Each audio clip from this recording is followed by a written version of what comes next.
Last year was different for me. It's the first time that I've had the opportunity to build a collegiate program from the ground floor. Um, I picked out the color of the courts, the color of the press boxes, um, the I you know everything, man. Named the courts. Well, I actually didn't name the courts. I was a part of that process. They actually didn't go with my choice. They ended up naming it the Blue Cyclone Complex. My suggestion was the Blue Blizzard courts or the Blue Blizzard tennis courts. But that's not the point. The point that I'm making is last year was very different for me in the way of tennis coaching because I didn't actually do any actual tennis coaching.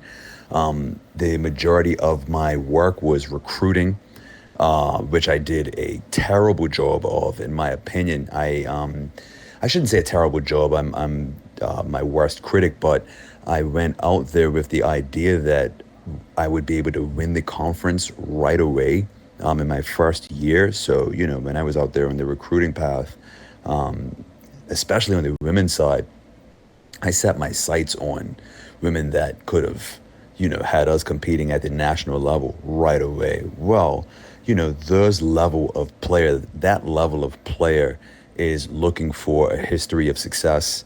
They're looking for other recruits that they can practice with when they get on campus.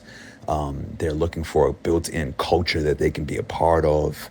That level of player is not really looking to, play for a coach, myself, who doesn't really have much of a history in collegiate tennis. Yes, I won one coach of the year, but the coaches that I'm recruiting against have multiple coaches of the year. Some of whom have multiple conference championships. While I have more than one, I only had one as an interim head coach. I won three conference championships, but two of them were as an assistant coach. One of them was as an interim head coach. So technically, I actually hadn't won a conference championship myself as a head coach. So I had to recalibrate after months of trying to recruit across the country and not getting any big fish. I had to look inward. I turned my sights to the main area and on campus. So I got roughly six players from on campus last year. I recruited one local player from the local high school scene in Maine. And, we had going into this season seven players, one of which had to study abroad. She's somewhere in Europe. I'm sorry, she's somewhere in Africa. I believe she's in Morocco, studying abroad for a semester. So we went into this first season with six players, most of which were from the area. That being said, I took them out there for 2 weeks in preseason and just worked really, really hard. Gave them all the knowledge that I could, and they went out there on the first day and they used it all, and they won a great match. And I think after winning that first match, they started believing in themselves, and I think word got around campus that we did really well. The energy at that first match was palpable, and there were other women on campus that wanted to be a part of that. So we had three walk-ons that reached out and were solid players, and with the addition of those three, we are up to nine players. And they just brought a level of energy and expertise that I wasn't expecting from on campus, and we just took off, man. The girls are having a blast. The women, sorry, are having a great time. The chemistry is going really well amongst themselves.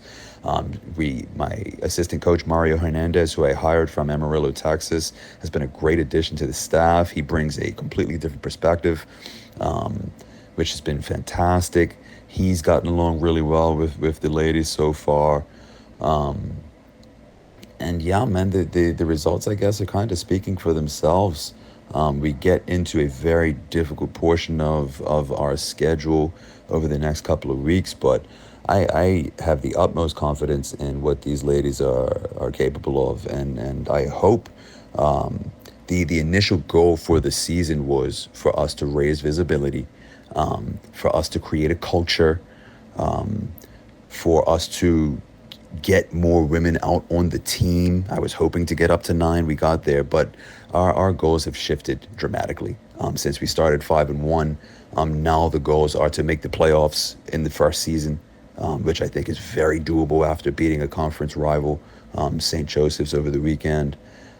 So yeah, man, I am appreciative. I'm grateful. University of New England has been so gracious, so helpful, so supportive. Yeah, I'm very happy to be where I am at this point.